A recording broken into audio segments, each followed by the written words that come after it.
Je pense à 200% que la corrélation entre le niveau des études et le bonheur des personnes n'existe pas. C'est pas qu'elle est limitée, c'est qu'elle n'existe pas. Bonjour à toutes et à tous, je suis Alexandre Mars et vous êtes sur RCJ. Je suis ravi de vous retrouver pour un nouvel épisode de Pause, le podcast où on prend le temps. Le temps de s'arrêter, le temps d'écouter, le temps d'explorer, le temps de rire. Chaque épisode est l'occasion de marquer un temps d'arrêt pour aller à la rencontre de mes invités. Ces femmes et ces hommes sont artistes, chefs d'entreprise, écrivains, entrepreneurs, sportifs ou activistes et ils ont accepté, le temps d'une pause, de nous livrer les dessous et les secrets de leur parcours. La tech n'a plus aucun secret pour mon invité d'aujourd'hui. Né à Suresnes, en région parisienne, c'est pourtant d'abord l'aviation qui le fait rêver en grandissant. Mais à défaut de pouvoir piloter des avions de chasse, ce sont les aventures entrepreneuriales qu'il a su faire voler dans les hautes sphères de la tech française. Entrepreneur, mais aussi investisseur à succès, il a été un soutien de la première heure des startups telles que Naturaby, Doctolib ou encore La Fourchette, en tant que business angel, ou bien à travers les fonds Otium Capital, puis Kerala Ventures. Recrutement, association, lancement d'entreprise, mission de vie. Aujourd'hui, il a accepté de lever le voile sur son parcours en nous livrant ses conseils et évoque ses rencontres, ses succès, ses échecs et ses ambitions. Bonjour Antoine Fraisse. Salut Alexandre. Comment tu vas ? Je vais très bien, un peu concentré. Oui, j'ai l'impression. Là, tu sais quoi ? On va commencer à parler d'un projet que tu as mené, qui était l'écriture d'un livre que tu as publié, qui s'appelle « La méthode pour recruter les meilleurs » aux éditions Erol. Tu proposes une méthode ultra concrète avec des plans d'action, exemples et conseils de dirigeants pour trouver, évaluer et convaincre les meilleurs. Donc, on va commencer par une pause RH, si ça te convient. Superbe. Et on va te donner quelques conseils sur ce sujet. Alors, dans ton pitch, tu écris, je te cite, « Bien recruter ne fait pas tout, mais tout commence par là. » Alors, je t'écoute. Tes 3 premiers critères de sélection pour construire une bonne équipe. Merci de commencer avec le recrutement, c'est une passion absolue. Une introduction de quelques mots. Le message numéro 1 de ce livre, qui était une conclusion d'étape après quelques années à investir et entreprendre, c'était que on est tous conscients de l'extrême importance de bien recruter. C'est-à-dire qu'on est d'accord quand on dit ça, mais là, en revanche, le passage de la prise de conscience à la méthode et au fait de bien le faire et de se donner les moyens est pas quelque chose de si fréquent. Et on continue à avoir énormément finalement de recrutement un peu à l'intuition, un peu rapide. Et moi, mon sentiment après plus de 20 ans de start-up et d'entreprise de TI, c'est que le sujet numéro 1 de très loin, c'est un focus, un temps dédié au sujet. Souvent, on sous-évalue le temps passé. J'estime que les dirigeants, c'est quelque chose comme 30 à 40% du temps qui devrait être passé sur le recrutement, même sur des entreprises un peu matures. Et ensuite, évidemment, des méthodes. Et que cette prise de conscience, c'est vraiment le facteur succès numéro 1 commun à toutes les entreprises. J'ai pas répondu à tes questions. Je sens le vendeur qui est en toi. Les critères de sélection, il y en a 3. Le premier, c'est il n'est pas lié à la personne, il est lié à nous-mêmes, à notre entreprise. Les critères, ils commencent par une appréciation bien fine de qui on a besoin. Une erreur sur 2 en recrutement, c'est pas une erreur sur la personne, c'est qu'en fait, on n'a pas cherché la bonne personne. Critère numéro 1, être hyper clair sur de qui on a besoin. Critère numéro 2, je mettrais les qualités humaines, on appelle ça les soft skills. C'est en fait un terme un peu facile. La réalité, c'est qu'on peut tester en profondeur tous ces sujets d'engagement, d'esprit d'équipe, de capacité à se remettre en cause. Mais comment tu fais ça ? Il y a des tests que tu proposes ? On peut parler de tests, on peut parler d'aller en détail sur les expériences, notamment les problèmes du passé, et puis aussi l'écoute. Des choses très simples, pour prendre un exemple concret, quand une personne est systématiquement dans le jeu ou on a l'impression qu'elle a un peu tout fait systématiquement dans ses expériences, on a un petit warning qui s'allume et on a envie de creuser si elle est capable de reconnaître également l'apport des personnes autour d'elle. Et donc ça, c'est le 2e critère, c'est vraiment les qualités humaines fondamentales. Et 3e critère, je trouve que le sens de l'engagement et le fait d'avoir réalisé des choses dans le passé, même si ces choses-là n'étaient pas directement liées au poste pour lequel on recrute, est vraiment un élément fondamental. Est-ce qu'on a en face quelqu'un, on n'a pas tous des vies parfaites, mais qui a un minimum de logique et d'engagement dans ce qu'il fait ? Là, c'est les critères pertinents, absolument regardés. Le red flag. Le red flag, c'est la chose que tu ne peux pas accepter. Il y en a qui sont évidents, c'est quelqu'un n'est pas du tout motivé, etc. Mais ça, je pense que les auditeurs sont déjà convaincus. Il y a un red flag, on parle souvent de parler des qualités et des défauts. Évidemment, on le fait pas forcément comme ça en mettant les pieds dans le plat.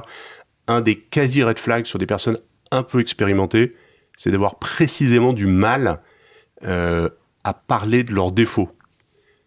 Et là, j'ai vraiment j'espère que les auditeurs me rejoindront là-dessus. Moi, j'ai constaté une part de marché très importante de défauts un peu d'évitement. Je suis politique, je suis impatient.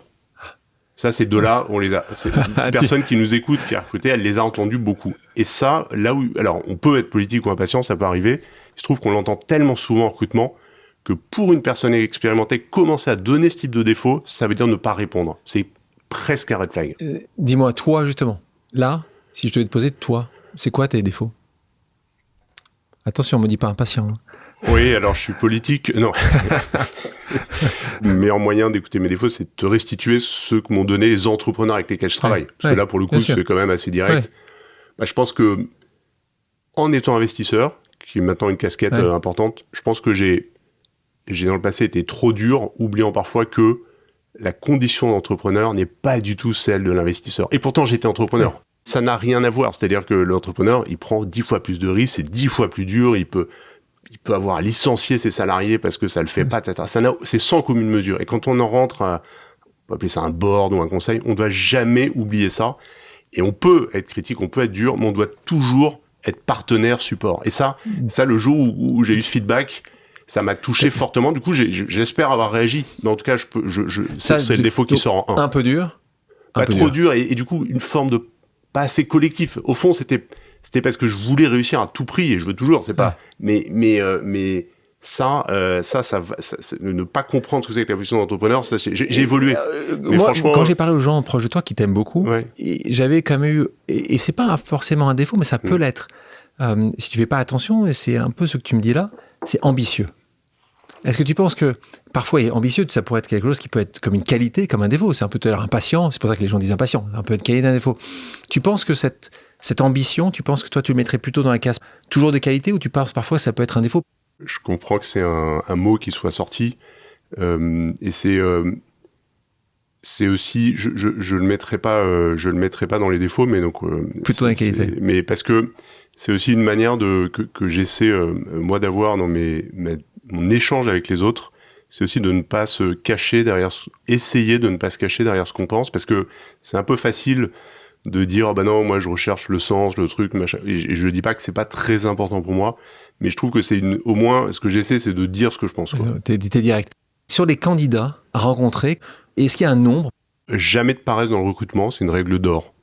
Toujours se dire qu'on va essayer d'avoir un choix entre 2 très bons ou 2 excellents profils. Il ne s'agit pas de choisir un bon profil ou un profil moyen. Tu dis finaliste. Il faut se donner les moyens de rencontrer du monde. Alors bien sûr, si tu tombes sur une candidate ou un candidat exceptionnel sur un recrutement feu, il y a un moment on y va. Mais c'est pas la règle. La règle, c'est exigence. Un maître mot, c'est il y a vraiment un rapport très fort entre le recrutement et les sales. Et tout bon sales le sait, il faut faire du volume ciblé. C'est total respect pour les candidats, je parle pas c'est pas de l'abattage, mais il faut voir du monde, sinon c'est de la paresse, et c'est un des heures de recrutement les plus fréquentes. Question qui me vient à l'esprit, qui n'est pas forcément traitée dans ton livre, qui est ce sujet de diversité, ce sujet de égalité, ce sujet dans le recrutement aujourd'hui. Tu me parlais de ces 2 finalistes. Tu le sais, parfois, je fais partie des gens qui font du recrutement, tu vois, discrimination positive. Oui. C'est quelque chose aux États-Unis que j'ai aussi beaucoup vu et qui est important. Je pense qu'au même niveau, si tu as quelqu'un qui va fortement apporter une diversité qui n'existe pas, il faut mieux, et c'est important de recruter cette personne-là. C'est un sujet pour toi? Sujet énorme, très important qui, la V2 du livre aura une grosse partie là-dessus. On a une news là, il y a donc une V2 la méthode pour recruter les meilleurs. Oui. Moi, je suis un fervent partisan de la diversité. C'est objectivement très difficile dans le milieu de la tech, mais pas qu'en France, aux US aussi. Enfin, c'est très difficile pour plein de raisons. Il y a une chose que je trouve intéressante et qui fonctionne, c'est quand on regarde un parcours, on regarde est-ce que la personne a réussi entre guillemets dans le passé, et c'est normal parce que les réussites passées sont un des meilleurs indicateurs pour prévoir les réussites à venir. Eh bien, la réalité, c'est que moi vraiment, je suis absolument prêt à dire ok, une personne avec 10 ans d'expérience et qui vient d'études très limitées, qui arrive à un certain niveau, il faut regarder son évolution sur son nombre d'années par rapport à une personne qui aurait fait une très grande école et qui serait à un niveau peut-être un peu supérieur. La réalité, c'est que la performance, elle se lie par rapport à ce qu'on avait, entre guillemets, au départ. Et donc ça, c'est très intéressant dans l'évaluation des profils, et ça marche bien. À niveau équivalent, la personne qui arrivera d'une formation un peu limitée, elle a un énorme avantage. Parce que si elle a un niveau équivalent c'est qu'elle a fait tellement plus à côté de ça. Et là, pour le coup, c'est clair et net. Donc, il n'y a même pas... La question, si je puis m'arrêter, elle est assez rarement comme ça. C'est plutôt si elle a un léger désavantage par rapport à quelqu'un qui viendrait du sérail, entre guillemets. Est-ce qu'on l'apprend ou pas ? Ton conseil pour faire une bonne impression au premier entretien ? En tant que recruteur, je pense qu'il faut être carré sur le process qu'on est en train de mettre en place, combien de temps ça dure, qui va être très précis là-dessus. Très souvent, les candidats ont l'impression que ça, c'est pas clair. On sait... Quand est-ce que j'ai une réponse ? Qu'est-ce qu'il y a ? Deuxième chose, et après, je ne vais pas en lister 10, mais deuxième chose, il faut travailler le pitch de vente. Alors, il y a des CEO, toi, Alexandre, quand on t'écoute, on est tout de suite convaincu, mais tout le monde n'a pas tes qualités ou ton don. Il faut travailler son pitch de vente et il faut accepter les feedbacks. Quand on est fondateur ou manager, il faut faire des entretiens avec des collègues et il faut dire, OK, comment tu vas trouver ? Est-ce que j'étais clair ? Donc, le pitch de vente, c'est fondamental. Vraiment, c'est un des points d'amélioration les ROI, entre guillemets, retour sur investissement, les plus rapides qu'on peut avoir, je pense, en termes de recrutement. Côté candidat, faut avoir une liste assez longue. Soyez préparés et faites des entretiens avec des entreprises pour lesquelles vous avez un minimum envie de les rejoindre. C'est pas... voilà, Pour continuer sur ces sujets-là, sujet RH, on parle beaucoup, on a parlé de ces derniers temps, beaucoup de la semaine de 4 jours. Tu connais Welcome to the Jungle, Jérémy Cléda, qui était ici il y a quelques temps de ça, qui en est le fondateur, lui a poussé la semaine de 4 jours fortement. Qu'est-ce que tu en penses, toi, de la semaine de 4 jours ? Pour moi, c'est pas un débat très majeur. C'est un peu dans les choses à la mode. La réalité, c'est que très souvent, les entreprises ont les réussit en s'engageant et en y allant assez fort. Donc je suis pas un énorme fan moi de toutes le concours de l'épine on travaille peu. Maintenant, la réalité c'est que je pense qu'il y a des secteurs pour lesquels c'est très malin. Une société qui s'appelle Acorus qui fait grosse société qui a 1500 salariés, des techniciens qui tournent partout en France pour installer des panneaux électriques, des systèmes destinés à faire des économies d'énergie. Vient d'instaurer la semaine de 4 jours et ça fonctionne très bien parce que ça répond à une vraie attente, une vraie logique et donc c'est très bien pour les salariés aussi. Il s'agit pas je suis pas du tout rétrograde. Donc je pense que ça peut être très adapté dans certains cas. Je suis pas sûr qu'ils soient très nombreux. Je te propose maintenant une pause amicale. J'ai demandé à quelqu'un qui te connaît, qui t'apprécie, c'est mieux quand même de te poser une question surprise. On l'écoute. Salut Antoine, c'est Charles-Henri Prévost. Je suis ravi de pouvoir intervenir dans le podcast Pause qui t'est dédié aujourd'hui. La question que j'aimerais te poser, c'est la suivante. Toi qui es connu et reconnu comme un excellent investisseur, mais aussi un recruteur de talents hors normes, penses-tu que l'intelligence artificielle remplacera un jour l'homme pour recruter les meilleurs talents dans les entreprises ? À très bientôt. Question de Charles-Henri Prévost, mon Charlie, avec qui j'ai la chance de travailler depuis maintenant 20 ans et qui, tu sais, t'apprécie beaucoup. Ravi, Charlie, de cette belle question. T'attaques dur. J'aurais tendance à dire qu'on est sur le recrutement, on est sur un sujet pour lequel l'IA a peut-être un peu moins de vocation à tout révolutionner. Mais en revanche, je pense que, prenons un exemple concret, si on prend des discours, des interviews, des textes des 300 plus grands CEO de sociétés cotées en Europe, par exemple, qu'on applique de l'IA sur l'ensemble des contenus produits et sur leur performance financière et business, je pense qu'on trouvera des choses. Dit autrement, je pense que est-ce que l'IA va permettre, et donc appliquer au recrutement, c'est en analysant les manières dont les gens répondent à des questions, mais par contre il faut beaucoup d'heures de réponse. Est-ce qu'on peut arriver à trouver des patterns qui font qu'on détermine des personnes meilleures que d'autres? Je pense que c'est possible. En recrutement pour des situations données, il y aura sûrement des choses, je pense, avec un impact pas si fort, en tout cas à court terme. Merci Charles-Henri de cette question. Donc on va revenir évidemment tout au long de cet entretien sur ton parcours. Je tenais à préciser quelque chose avant de commencer. Enfin, avant de commencer d'ailleurs, on a bien commencé déjà. Pendant le travail en amont de ce podcast, j'ai parlé donc à un certain nombre de proches et ça m'a Et une chose qui m'a étonné, en fait, quand je leur parlais, en fait, beaucoup me disaient, mais non, Antoine a pas de défaut. C'est pas que ça m'amusait tout à l'heure de te poser ce défaut-là. Il a pas de défaut. Et tu sais que j'ai écrit récemment un livre qui s'appelle Pause pour une vie alignée, mais en fait, le sous-titre de ce livre-là, ça aurait pu être la vulnérabilité n'est pas un défaut. Et j'ai l'impression, tu vois, quand je parlais avec eux, moi je disais, mais c'est pas possible, tu peux m'en citer un quand même. Et là, ils disaient, mais non, et ça se passe bien. Et donc, est-ce que toi, en fait, comme beaucoup d'entre nous, hein, on grandit dans un monde, une société où on ne doit pas montrer nos failles, on doit montrer qu'on est fort, qu'on est dur. Et moi, justement, j'essaie de m'écarter un peu de ça, parce que les auditrices et les auditeurs qui nous écoutent, ils savent que cette vie Instagram parfaite, en fait, est un leurre et n'existe pas vraiment. Donc, comment toi tu le vis, ça?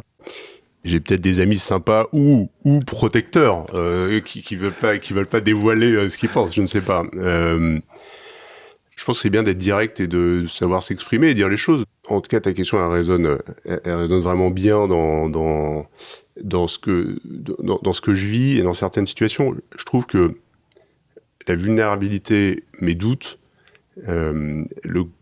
l'avantage un peu froid, en tout cas si je prends un peu de recul, justement d'en parler et de pas faire un peu le profil parfait, c'est précisément d'avoir en fait des avis et de l'aide. Et très souvent quand on dit je dis à un ami ou les entrepreneurs avec qui je travaille, où j'inverse un peu le truc, c'est-à-dire c'est plus vous qui venez aux bornes avec les problèmes, mais c'est moi je viens avec mes sujets du moment. Les discussions sont toujours passionnantes. Ouais. Du coup, à un moment, ta question qui est un peu, en prenant un peu de hauteur sur tout ça, le fait d'exprimer vulnérabilité, des choses qui sont pas parfaites, des choses qu'on rate, par exemple, c'est aussi céder quelque part, parce que c'est demander à quelqu'un tout simplement, mais qu'est-ce que tu ferais, qu'est-ce que t'en penses, parce que l'espèce d'image, et puis en plus l'image qu'on croit avoir est toujours fausse, c'est-à-dire si on veut une image parfaite, on est à peu près sûr de pas y arriver, donc de toute façon c'est pas une bonne approche. T'as raison, libérer la parole, moi ça m'a pris des années, hein, je t'assure que quand j'étais plus jeune, j'étais dans ce travail, dire je vais montrer la face parfaite, tu vois, mais c'est pour ça d'ailleurs j'ai voulu absolument écrire ce livre, pour dire que et on a tous et toutes ces failles, ces problèmes, ces blessures, la perte de gens qu'on aime beaucoup, des trucs qu'on fait pas parfaitement, et heureusement qu'on les fait pas parfaitement, ces choses-là. Et je pense que les dire aux autres font que les autres vont dire, tiens, moi aussi. Je suis totalement d'accord avec toi, et ça rejoint des choses que tu dis souvent, et qui sont que c'est aussi ce qu'il faut, alors peut-être que c'est plus important quand on prend un peu d'âge, mais ce qu'il faut déterminer, c'est pas simplement des objectifs business ou des choses, c'est où on va, qui on est. Et donc, si on n'en parle pas, le plus important dans l'éducation, c'est 2 ou 3 choses. La première, c'est la confiance, de loin. La deuxième chose, c'est d'essayer de comprendre un peu qui on est. Alors, quand on est jeune, c'est évidemment plus dur. Et la troisième chose, c'est un minimum de culture générale. On revient à ton parcours. Commençons là où tout a commencé. Donc, tu es né en région parisienne, on l'a dit, à Suresnes. Ton papa était architecte, c'est ça? Donc entrepreneur.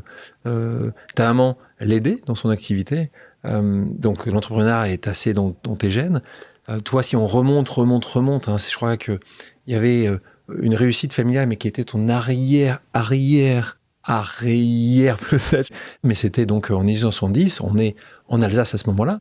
Est-ce que ça a influencé réellement justement ce cheminement de famille, le fait qu'il y ait beaucoup de moyens au départ qui a été quand même assez bien dilapidé, c'est souvent ce qu'on dit, hein. Parfois des deuxième, troisième générations peuvent dilapider. Est-ce que toi, ça t'a donné t'as réagi par rapport à ça en disant juste, je ne voudrais jamais me manquer, je voudrais jamais devoir vendre une maison à cause de ça, c'était un sujet central dans ton ambition, justement? Tu as bien travaillé mon parcours et mon histoire, et en très résumé, parce que ça remonte au 19e siècle, mais là, les familles avaient, mes origines, on avait beaucoup de moyens, c'est vrai, et tous mes grands-parents sont nés dans des maisons avec 5 à 10 domestiques, enfin, c'est bon. Ouais. Et à la génération d'après, non pas qu'il y a eu des démérités, mais voilà, la vie, les guerres, les situations ont fait que nous, à l'âge de 10 ans, on est passé d'une énorme maison à Versailles à un appartement. Et ça, oui, ça m'a marqué fondamentalement. Voilà. Et donc, mais pas en mal d'ailleurs. Enfin, en tout cas, c'est ça. Et donc, mais ça marque. Ben ça marque. C'est que moi, quand j'allais à Versailles à la fin, nous on chauffait pas trop parce qu'on n'avait pas trop d'argent. Et quand j'allais chez mes copains, je dormais pas de la nuit parce qu'il faisait 22, 23. Mais pour moi, c'était terrible. C'était la canicule. Donc ça marque à vie. Ça fait et il y a un aspect, d'envie de changer ça. Ouais, c'est un vrai axe. Et c'est vrai que donc tu grandis d'abord du côté de Versailles, tu vas à Noisy-le-Grand après, tu grandis avec comme cette vision de l'entrepreneuriat. Comment tu touchais ça?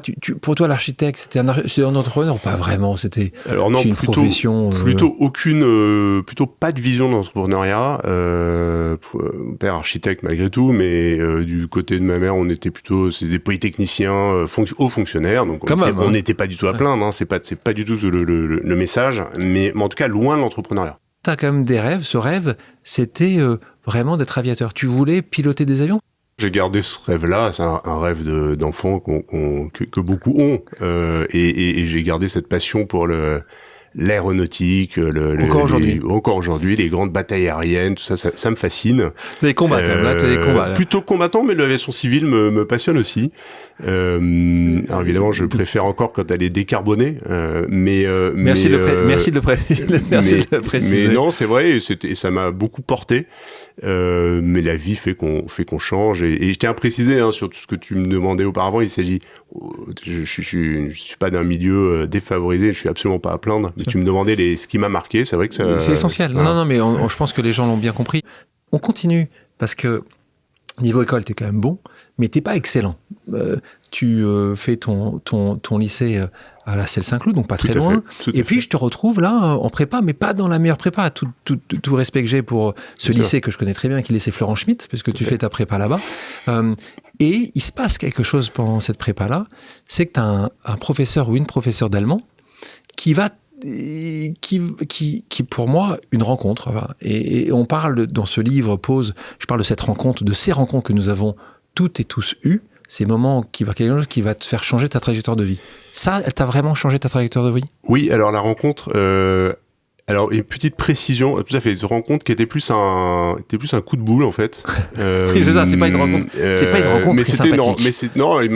Mais tu as une rencontre avec toi-même peut-être. Énormément de respect pour cette enseignante qui m'a dit en terminale, Antoine, c'est bien, vous croyez très fort, vous êtes très arrogant, et c'était vrai. Mais là, si vous vous mettez pas un peu à bosser, ça va mal finir. Donc c'était en terminale. Et du coup, j'ai Tu sais le nom de cette maîtresse, cette professeure? Elle s'appelait Madame Grandin de l'Éprevier. Voilà. D'accord. Donc merci de t'avoir mis un coup de boule. Voilà, je crois malheureusement qu'elle nous a quittés. Elle m'a un peu humilié. Je pense que j'en avais besoin, et j'ai commencé à travailler un peu en terminale. J'ai été pris dans une prépa qui n'était pas exceptionnelle, j'étais le dernier de la classe, et là j'y suis allé à fond parce que j'ai compris le règle du jeu scolaire. J'étais un élève ok, quoi. Voilà. Ouais.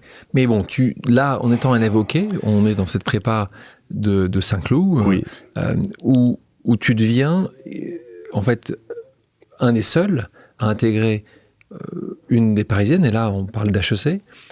Cette trajectoire, c'est que tu t'es vraiment mis, il y a un moment ou un autre, tu t'es dit, il faut s'y mettre, c'est vraiment comme ça c'est passé, tu dis juste, il n'y aura rien que j'aurai sans travailler plus que les autres. Oui, parce que j'avais le bac à l'époque qui était déjà un peu plus facile, j'avais 4 notes sous la moyenne, enfin j'étais pas du tout, il fallait tout reprendre, et au bout d'un an, j'ai passé les plus petites écoles, je les avais pas, donc j'avais rien en fait, et donc non, mon plan c'était, tu travailles à fond, et tu grappilles des places au classement après classement, et objectif, voilà. À bout de la deuxième année, voilà. tu rentres et t'es pris à HEC. Je parle 2 secondes des rencontres, parce que ces rencontres, elles sont essentielles. Moi, j'ai plusieurs rencontres dans ma vie. Ma rencontre avec mon proviseur, qui est dans le même lycée où tu as eu ta prépa, qui m'a protégé, et qui avait vu une chose positive que certaines autres personnes, dont certains professeurs n'avaient pas vu dans ma scolarité. Là, c'est une rencontre coup de boule, on devrait l'appeler comme ça. Je sais que pour toi, il y a aussi des personnes, ou des personnalités, des rencontres qui ont été essentielles. Je pense à ton grand-père, Monsieur De Saby, qui lui t'a donné un amour, en fait, c'est avec une connexion, parce que c'était un des numéro 2 ou numéro 3 de l'INSEE. Donc l'Institut national des statistiques et... économique et quelque chose. Il y a un autre... Oui, c'est un grand souvenir, ce grand-père qu'on voyait dans les années 70 à la télé. C'était l'inflation qui commençait en France. Et donc, il venait présenter les chiffres de l'inflation. C'était très important à l'époque. Hein. C'était pas du tout les Français regardaient. Pas avec ça, non, comme un peu. T'avais trois chaînes, un peu depuis donc, un an ou un an et demi. Ouais, enfin, ça rigolait pas. Est-ce que c'était 6%, 7% l'État sous-estime l'inflation. Donc, c'était ton grand-père qui venait présenter. Et il prenait aux 20h là, il allait expliquer les chiffres de l'inflation. Donc la star de la famille. Oui, et aujourd'hui, on dirait qu'il m'a appris la data. On utiliserait des mots du moment. Il m'a passionné pour la démographie, les grands chiffres économiques, les comparaisons, les tendances de fond. C'était une grande école. Et une notion de travail que tu apprends, tu rentres à HEC. On a parlé tout à l'heure de ton regard, c'est intéressant parce que tu l'as précisé quand on parlait des ressources humaines, que toi, le diplôme n'est pas si important que ça selon l'engagement, donc les réalisations. C'est vrai ça, aujourd'hui, toi qui as fait certainement une des meilleures, si ce n'est la meilleure école de commerce en France, le diplôme a pas cette importance-là ? Moi, vraiment, c'est une conviction profonde. Mais en fait, le sujet qu'on a en recrutement aujourd'hui, et pas simplement dans les startups, c'est pas le... Je pense qu'on est nombreux à penser ça, et sincèrement. Mais c'est plutôt la réalité des profils qui viennent in fine dans le processus et qui correspondent en termes de compétences un minimum à ce qu'on cherche. C'est ça aujourd'hui le sujet qu'on a sur la diversité, je pense. Mais totalement en ligne avec le fait que le diplôme, sauf peut-être dans les 2-3 premières années, mais derrière, on l'oublie très vite. On se concentre sur ce qu'a fait réellement la personne.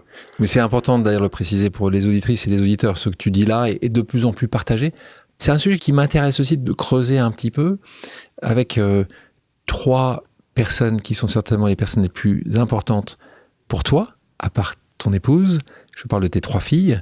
Donc c'est Justine, Constance et Agathe.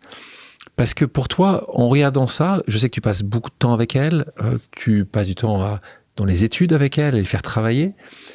Qu'est-ce que tu leur expliques ? Moi, je te dis ça parce que je fais un parallèle avec mes enfants. Hein.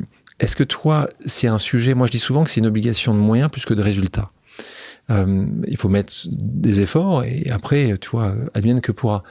Toi, pour toi, de nouveau avec ton épouse, parce que précisons aussi avec ton épouse Alice, que tu as rencontré dans les couloirs du bâtiment M.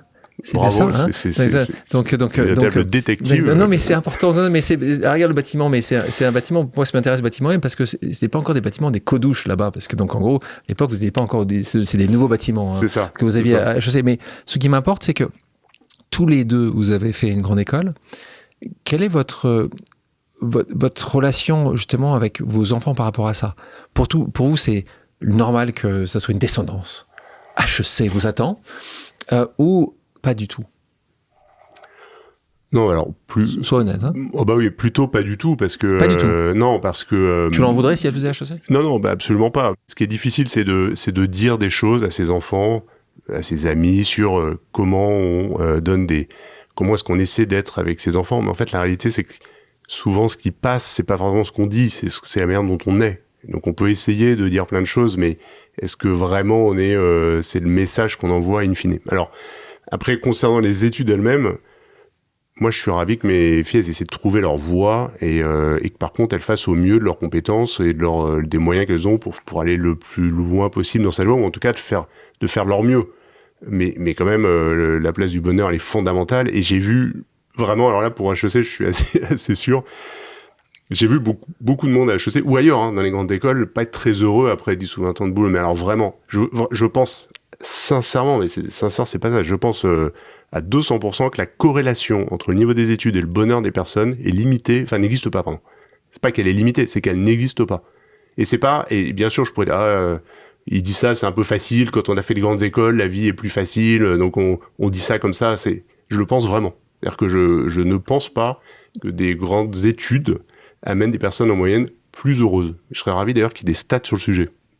Plus épanouies, plus heureuses, mais tu penses que c'est juste que 10 ou 20 ans après, tu as beaucoup d'espoir pour aussi rencontrer, passer du temps, encore aujourd'hui, avec des jeunes dans des études. Est-ce que tu penses que ces espoirs-là, malheureusement, dans le monde dans lequel nous vivons, sont rapidement douchés, et que tu imaginais des choses qui, 10 ans ou 20 ans après, ne vont pas arriver, et que tu vas certainement avoir un peu de frustration. Est-ce que tu penses que l'entrepreneuriat est une autre réponse qui peut t'apporter moins de frustration? Je me dis que le plus important dans l'éducation, c'est 2 ou 3 choses.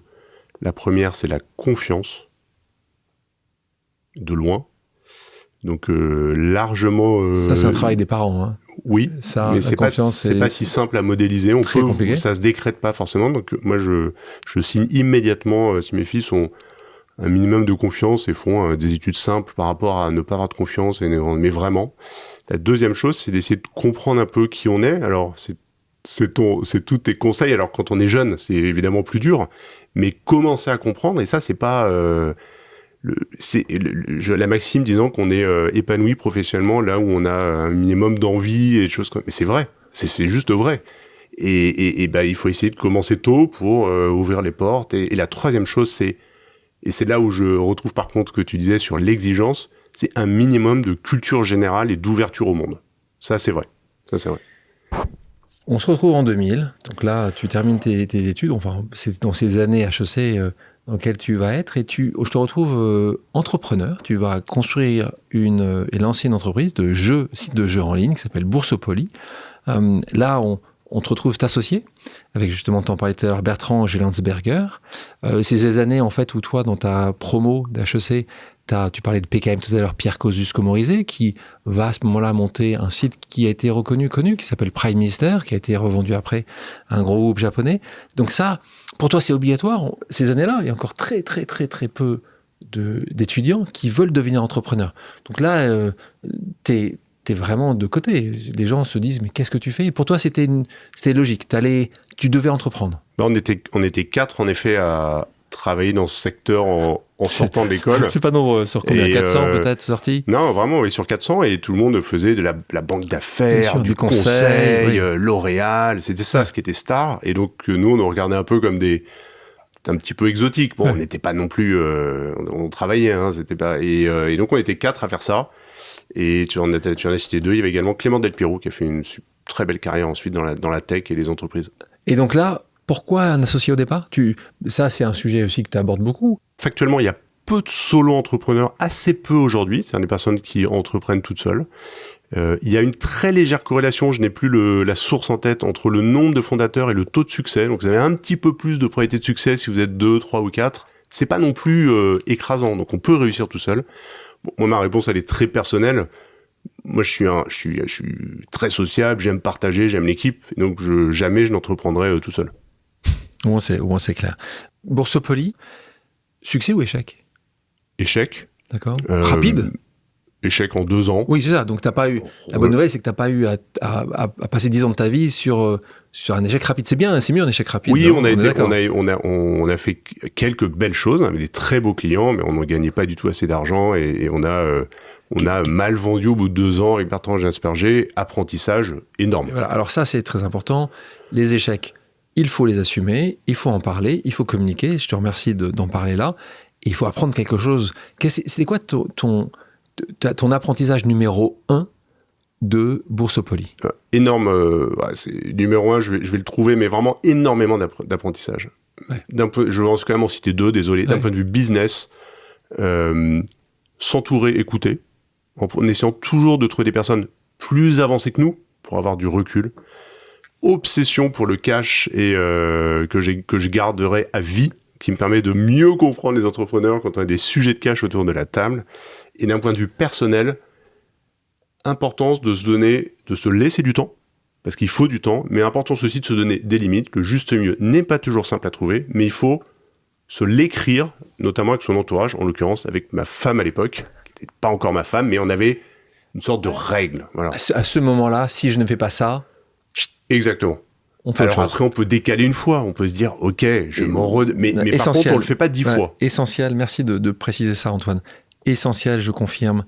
Si, quand vous ne êtes pas sûr, quand vous vous dites, je vais y arriver, ne repoussez pas 7 fois cette date-là. Oui. C'est un moment ou un autre. Oui. Si ça ne marche pas là, ça ne marchera jamais. Oui. Donc, une fois, oui, et donnez-vous une date. Et là, je te retrouve, parce que là, il faut quand même gagner un peu d'argent, hein, parce que tu avais dépensé ce que tu avais. Donc là, tu vas retrouver là, tu vas pas travailler, donc tu aurais pu travailler dans, parce qu'à l'époque, on appelait ça le B2C, ou le B2B, c'était back to banking ou back to consulting. Donc toi, tu n'as pas fait ça puisque tu as été embauché à ce moment-là dans une startup qui était très connue à ce moment-là, qui est Last Minute. Je suis pas sûr qu'elle existe encore, Last Minute. Ouais, elle a été vendue en plusieurs fois, 3 fois, c'est oui, ça. elle est moins... Donc là, tu es directeur des ventes, tu deviens après directeur général, CEO en 2005. Ça n'a pas été trop compliqué d'avoir cette liberté qui est une liberté, on en reparlera, qui n'est pas totale quand tu es entrepreneur, et là de te retrouver dans une structure avec des directions qui ne sont pas décidées par toi, qui viennent d'un autre pays. Enfin, comment tu as vécu ça ? Ça s'est très bien passé. Oui, tu es resté le quelques passage années, d'entrepreneur à salarié, hein. Ça s'est très bien passé. Il faut dire que j'avais pas été entrepreneur très longtemps, donc j'étais peut-être encore adaptable. Donc, je ne suis pas sûr que je le serais aujourd'hui. Je doute que tu le serais aujourd'hui. Je doute. Je pense que tu as raison. Et donc ça s'est très bien passé. C'est aussi un plaisir d'aller apprendre des choses différemment et d'aller utiliser ce qu'on a appris en tant qu'entrepreneur. Donc superbe expérience. Voilà. On parle de rencontres, là tu travailles, et là tu es dans ton chemin, hein. Tu grandis dans cette entreprise, tu commences en vente, tu continues à grandir, à être mis en avant, et puis des rencontres, des moments où tu dis oui à un de tes collègues qui dit tiens, fan de nature et pêche, hein, et qui dit tiens, je vais rencontrer quelqu'un qui est en train de monter un site, une sorte de eBay pour les chasseurs, pour les pêcheurs, et toi, ce jour-là, t'y vas. C'est une rencontre avec un café avec Olivier qui va devenir ton partenaire depuis ce jour-là. Donc raconte-nous un peu. Tu t'hésites à aller faire ce café ou t'hésites pas du tout ? Moi, je suis ni chasseur ni pêcheur. Oui, c'est ça. Alors j'aime bien la nature, mais voilà. Et je vais voir ce Olivier Ocelli qui était au fin fond de l'Oise là. Avec son ordi, il élevait des poules à côté, il avait une grande maison, il faisait plein de choses, mais c'était vraiment un autre univers. Et il me dit, et puis j'ai cette rencontre grâce à cet ami commun. Il nous explique ce qu'il veut faire et ça me semblait très intelligent. Il était passionné de plein de belles choses, voilà, vraiment et je lui dis, écoute, là je peux peut-être t'aider quand même. C'était un peu loin de 2-3 choses. Peut-être je peux compléter Naturaby. Il me dit, écoute, on prend le temps de discuter, d'échanger, et se forme une équipe un peu atypique où je deviens actionnaire en l'aidant le week-end et le soir. D'accord, donc tu restes sur ton travail la journée, last minute, et puis là tu commences à investir. Donc c'est la première fois où toi tu commences à mettre ce qu'on appelle un business angel. Donc tu vas mettre un peu de ton argent dans son capital. C'est ça. Mais c'était sur quelque chose d'un peu plus impliquant. C'est-à-dire, c'était pas 1%, c'était plutôt, on se rapprochait plutôt des 10%. Ouais, donc c'était important pour toi aussi, en montant. Oui, alors c'était pas un énorme montant, parce que rien n'existait, donc il y avait pas non plus une valeur très importante à Naturaby. La société, il y avait juste une idée, c'est ça, Naturaby? Oui, il y avait une idée avec qui était un peu avancée, mais qui n'était pas encore très opérationnelle. Et en fait, est né avec Naturaby, ce qui est devenu mon métier principal ensuite, c'est-à-dire aider les entrepreneurs au lancement, pas ensuite, en étant vraiment un associé du début, ce qui est mon mode un peu atypique de travail. Très risqué, évidemment, parce que c'est là où on revient sur une discussion de départ. Les gens sont essentiels dans ce cheminement, parce que la plupart de ces succès va être un succès d'entrepreneur, et donc ta qualité des gens avec qui tu vas t'associer. Cette société, juste pour encore une fois nos auditrices, nos auditeurs, succès quelques années après. Gros succès. Plusieurs opérations en capital. Aujourd'hui, Naturaby, c'est 120 millions de ventes. C'est la première communauté de tous ces passionnés d'outdoor, de pêche, de chasse, de tir, etc. Et c'était très rentable. Et donc vendu, revendu, enfin différents éléments financiers. Qui est aujourd'hui quand même assez indépendante, avec c'est une très, très belle histoire. Donc bravo à Olivier Ocelli, dont tu parlais tout à l'heure. Bravo évidemment à toi.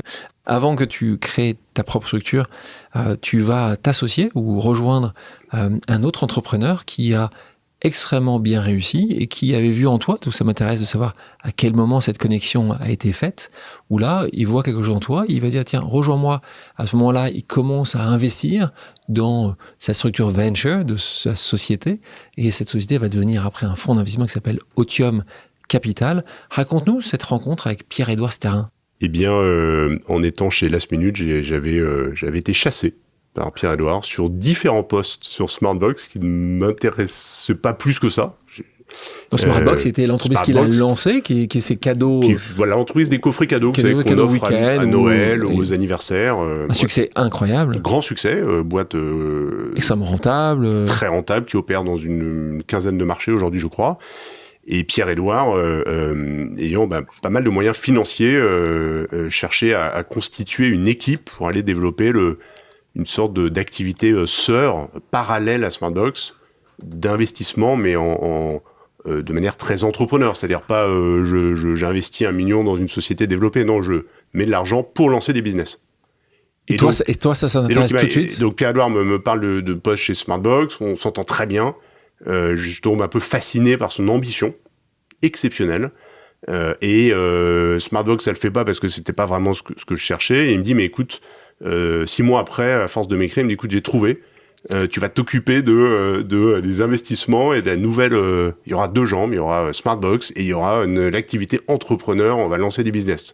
Là, évidemment, j'étais passionné, c'était mon truc.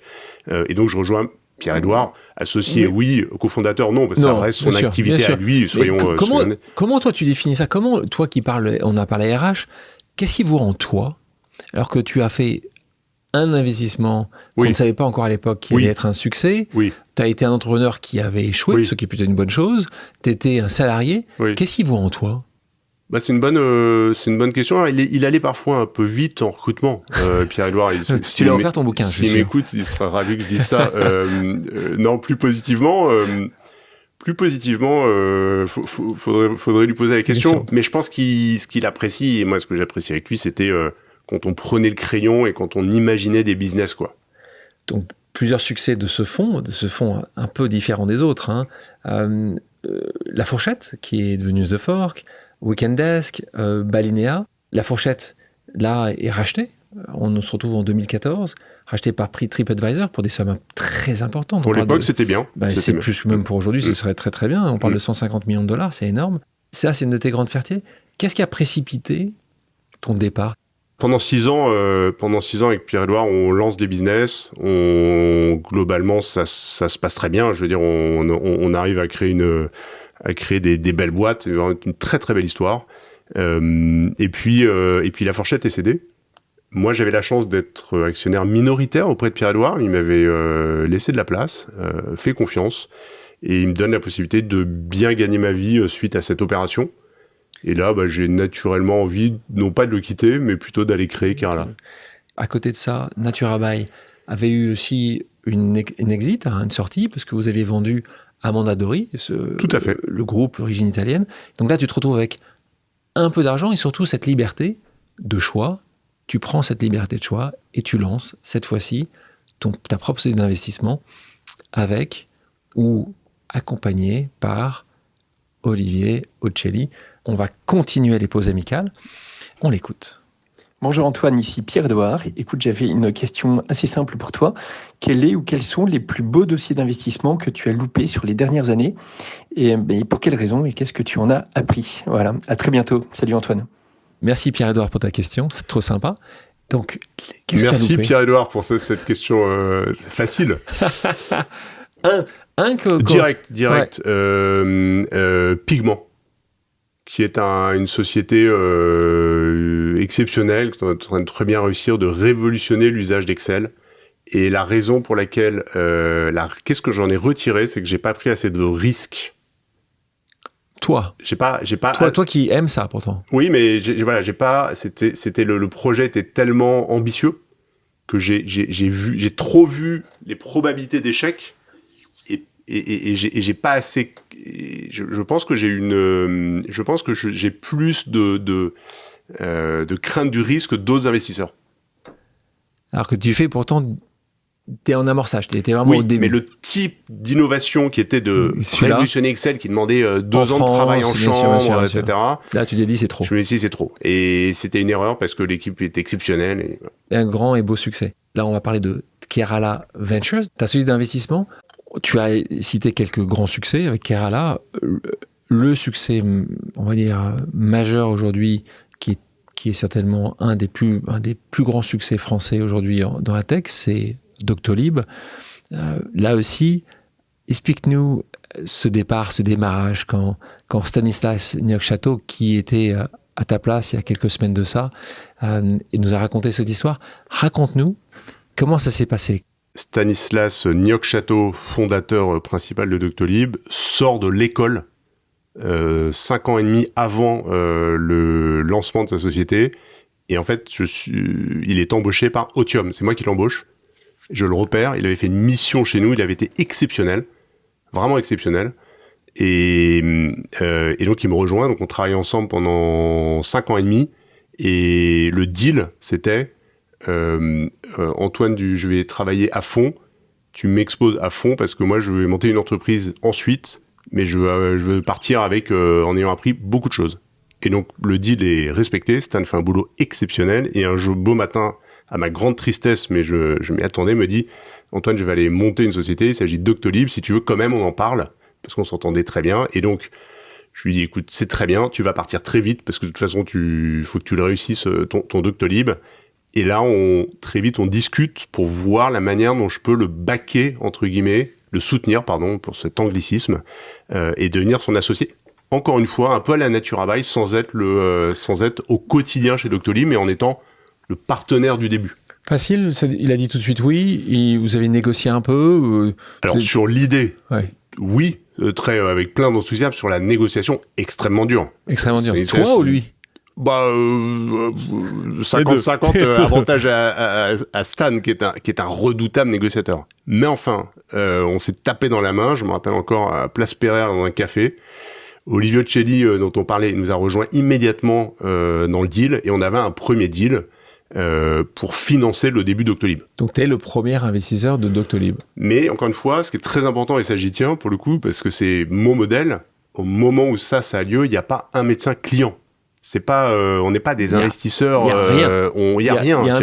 Il y a une idée. Il y a Stanislas Niocchateau que j'avais vu pendant 5 ans, et donc je savais qu'il était redoutable et que j'aimais beaucoup, et que j'aime toujours beaucoup. Mais donc le deal se fait sur ça. Je réfléchis aux années qui viennent en me disant maintenant comment tu fais pour avoir pas simplement un soutien financier que tu peux apporter à certaines causes, mais aussi comment tu fais toi pour t'engager, parce que c'est ça le vrai accomplissement, et c'est pas lié au fait d'avoir été entrepreneur, eu quelques succès ou pas. Chacun peut le faire à son niveau.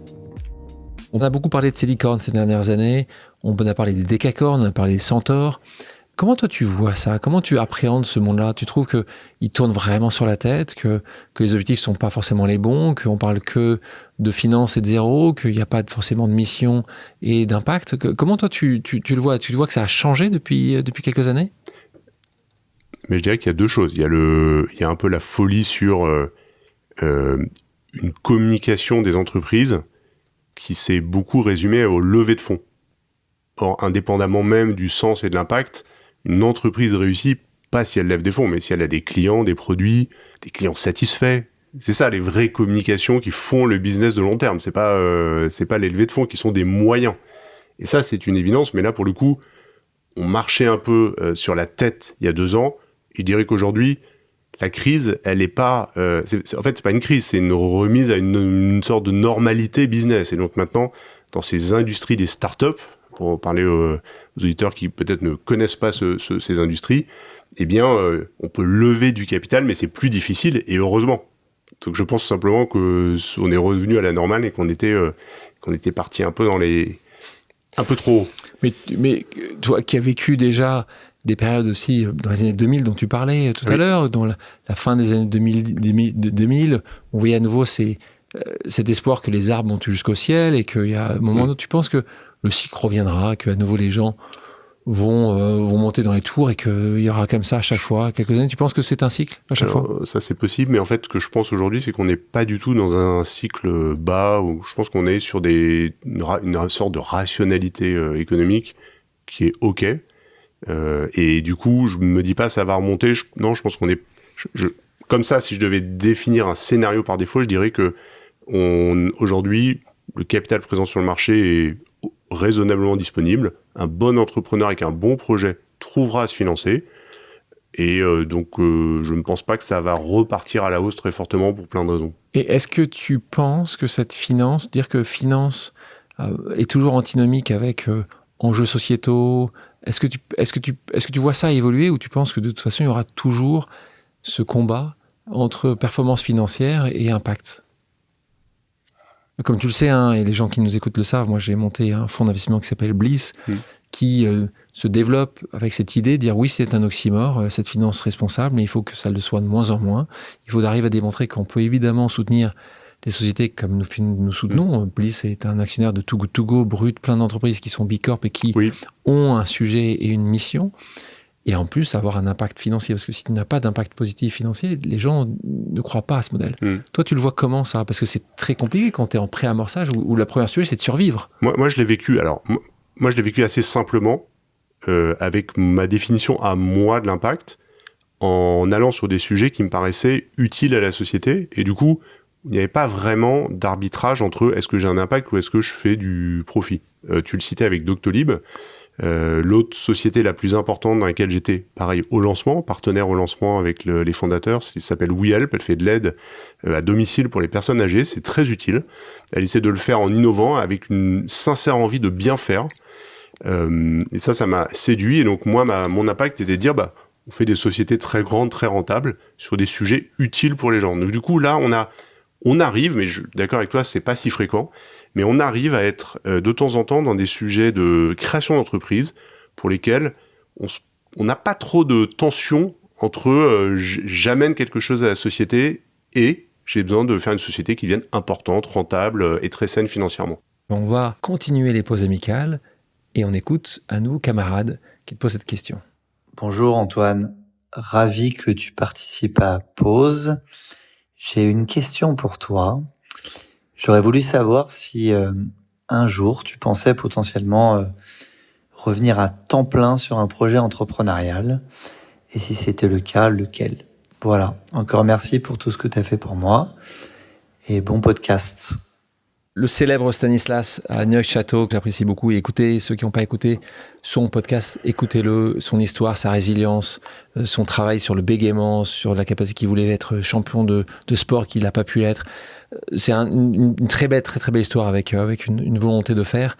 Il te pose cette question-là. Oui. Donc, tu es entrepreneur en 2000. Tu deviens salarié, tu deviens investisseur très impliqué. Mais tu n'as pas 250% dans ton équipe. C'est toi et toi. Est-ce que cette question est une bonne question? C'est une très bonne question. C'est peut-être la meilleure question, sans manque de respect pour les précédentes. Attends de voir ce qui arrive après. Tout à fait. Mais je pense quand même que c'est la meilleure question. Une excellente question. C'est une tension forte. En particulier parce que ma conviction de l'investissement, c'est que les meilleurs sont ceux qui ont été entrepreneurs et qui sont capables de passer d'un monde à l'autre. On peut d'ailleurs peut-être le faire plusieurs fois dans une carrière. Et donc, très bonne question. Et pour répondre à Stan... oui, parce que là, tu me réponds pas. Et pour répondre à Stan, ce sur quoi je tourne le plus aujourd'hui, c'est des sujets de formation professionnelle, sans avoir encore trouvé le fit parfait, mais en ayant la crainte inconsciemment de prendre trop de temps pour trouver. Mais ce qui veut dire, pour répondre à Stan, c'est que cette volonté d'être entrepreneur pourrait être peut-être le prochain chapitre. C'est-à-dire que tu penses que tu as fait le tour. Est-ce que c'est une frustration parfois d'aider tous ces entrepreneurs le plus possible? Et c'est certainement pas ton truc, parce que toi, ton objectif d'être sur scène, c'est pas, je sais que c'est pas ta volonté, mais est-ce qu'il y a au bout d'un moment, il y a cette frustration de dire, moi aussi, je veux le faire. Et tu as appris tellement que tu dis, j'ai envie de le faire là, j'ai envie de retourner ça.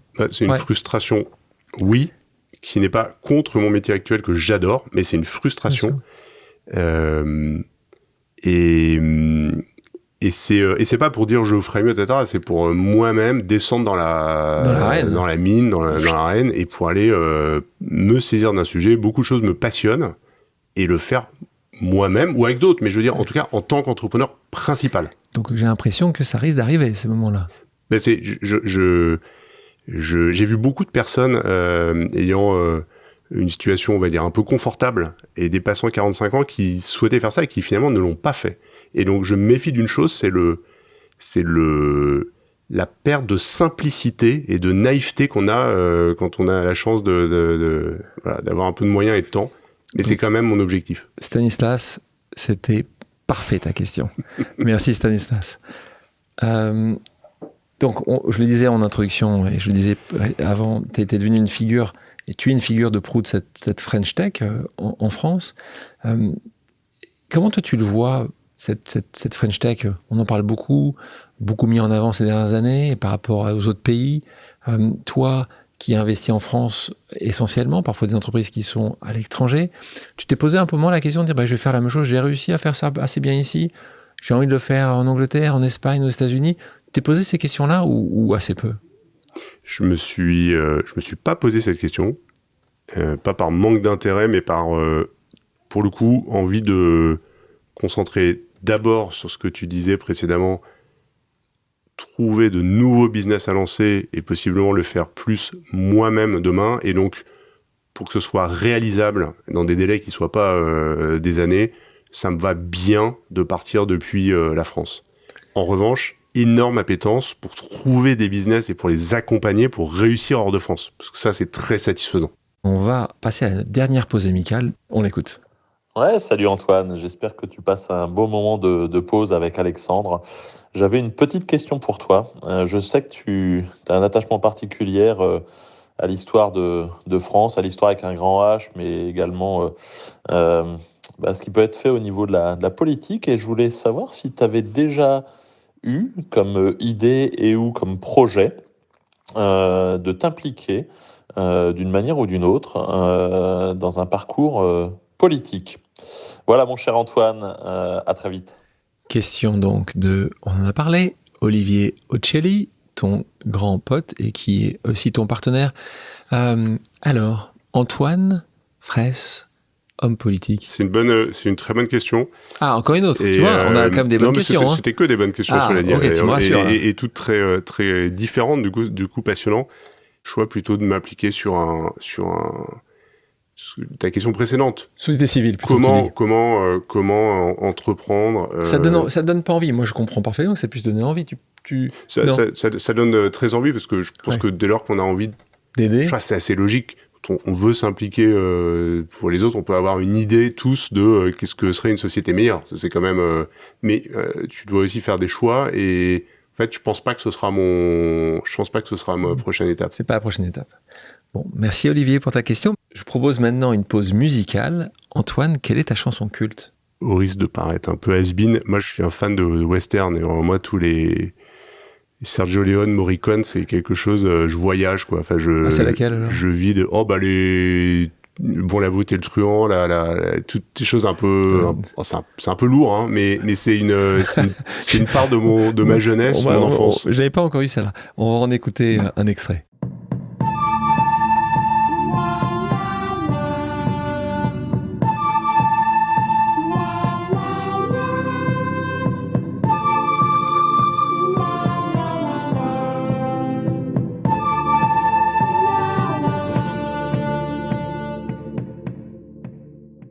Antoine, merci d'avoir accédé à mon invitation. Alexandre, mille merci pour cet échange.